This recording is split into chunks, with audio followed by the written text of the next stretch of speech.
Hola chicos, ¿cómo están? Pasaremos hoy al tema número 4. Es una categoría gramatical importante, una de las más extensas que existe dentro de las 9 categorías que conocemos. Vamos a estudiar lo que es el verbo, sus accidentes y su clasificación. Comencemos a definir lo que es verbo como tal. ¿Qué significa? Acuérdense que el verbo es la acción que realiza quien, dicha persona, objeto o animal en este caso. Es la acción. Nosotros siempre estamos haciendo una acción. Por lo menos ahorita, en este momento, yo estoy haciendo una acción, ¿verdad? ¿Qué estoy haciendo ahorita? Vamos a ver. ¿Cuál es la acción que está haciendo Miss Virginia en este momento? Estoy, ¿qué? Hablando, explicando. Eso es una acción que yo estoy realizando en este momento. De repente ustedes tienen otro tipo de acciones, que es lo que es escuchar, ¿verdad? Es un verbo. Entonces, el verbo es la categoría gramatical que más accidentes tiene. ¿Cuántos accidentes tiene el verbo? Tiene 5 accidentes. ¿Cuáles son los accidentes del verbo? Tenemos a la persona, tenemos al tiempo, tenemos al modo, tenemos al aspecto y por último tenemos al número. Estas 5 accidentes son los que trabaja el verbo. El verbo no posee género, niños, no posee género. ¿Quiénes son los que poseen género? Otro tipo de categoría, como son los sustantivos en este caso. Pero el verbo no presenta género. Ok, vamos a explicar ahora de una manera muy breve, ¿verdad? De qué tratan cada uno de los accidentes del verbo. Porque en algunos ejercicios de repente vamos a conjugar y necesito saber cuáles son sus accidentes para hacerlo de manera correcta. Ok, comencemos con explicar el primer accidente, que es el tiempo. Solamente en este caso vamos a trabajar con 3 tiempos del verbo. Hay más tiempos, pero vamos a trabajar con los más básicos, que son el tiempo presente, el tiempo futuro y el tiempo pasado. Cuando vamos a conjugar un verbo, solamente lo conjugaremos en estos 3 tiempos que acabo de mencionar. Acuérdense que el presente es hoy, lo que estamos viviendo en este momento. El pasado, lo que dejamos atrás, ya ocurrió. Y en el futuro aún no ha ocurrido esa acción. Va a suceder, pero todavía no. Esos son los 3 tiempos que vamos a trabajar. Pasamos al otro accidente del verbo, que es el modo. El modo se divide en 3 categorías, que son modo indicativo, modo subjuntivo y modo imperativo. Para explicar los 3 modos del verbo, comencemos con el modo indicativo. Indica lo que está haciendo el sujeto sustantivo dentro de la oración. En el modo subjuntivo expresa duda o deseo, y en el imperativo expresa orden o mandato en cada una de las oraciones. Pasamos al otro accidente, que es el número del verbo. Trabajamos con 2 tipos de números, que son singular si nos hace referencia a una persona y plural a 2 o más personas.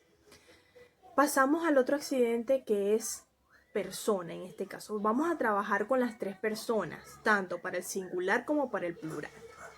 En las personas tenemos a primera, segunda y tercera persona. Para los 2 números, recordamos, singular y plural. Y culminando lo que son los accidentes gramaticales del verbo, ¿verdad? Estamos hablando de lo que es un aspecto. El aspecto se divide en 2. Tenemos al aspecto perfectivo y al aspecto imperfectivo. En el primero, en el perfectivo, ya terminó lo que es la oración como tal, ya concluyó. Y en el aspecto imperfectivo todavía no termina. Ahora, como ya estudiamos a fondo lo que son los accidentes del verbo, ¿verdad? Vamos a estudiar su clasificación, solo en algunos verbos, no en todos.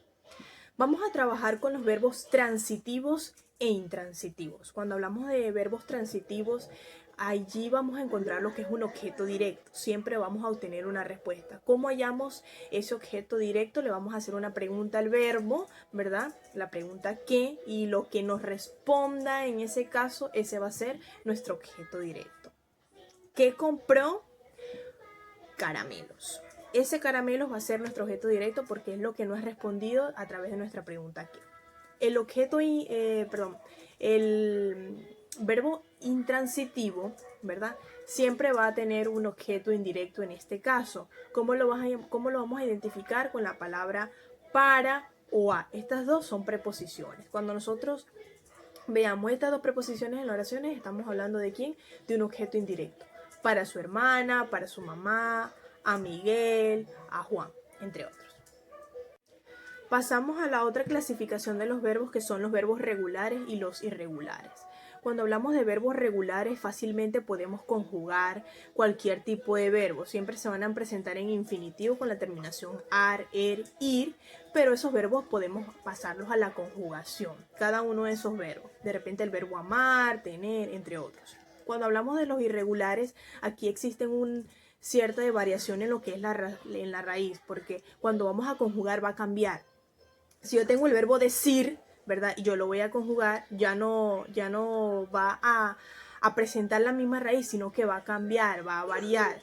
Yo no voy a conjugar, por lo menos en la primera persona, dice yo decir, tú decir, entre otros. No, ya va a cambiar. Y culminando lo que es la clasificación de los verbos, tenemos a los personales e impersonales. Cuando hablamos de los verbos personales, todo este tipo de verbos se pueden conjugar en todas las personas, en la primera, en la segunda, en la tercera persona y a través de todos los tiempos también. En cambio, los impersonales siempre aluden a lo que son variaciones o fenómenos que tienen que ver con la naturaleza, como son el verbo llover, nevar, granizar, entre otros. Son verbos que son impersonales y de repente, como no conservan su raíz al conjugarlo, no lo pueden hacer. Y lo último son los verbos copulativos, y trabajamos con 3 tipos de verbos, que son el ser, estar y el parecer. El verbo, si se pudieron dar cuenta, es la categoría gramatical más extensa que existe dentro de las 9 categorías. ¿Por qué? Porque posee 5 accidentes que explicamos al inicio y tiene muchas clasificaciones, porque en cada una de las clasificaciones se trabaja un tema distinto, diferente, pero al final la misma función es realizar una acción dentro de la oración.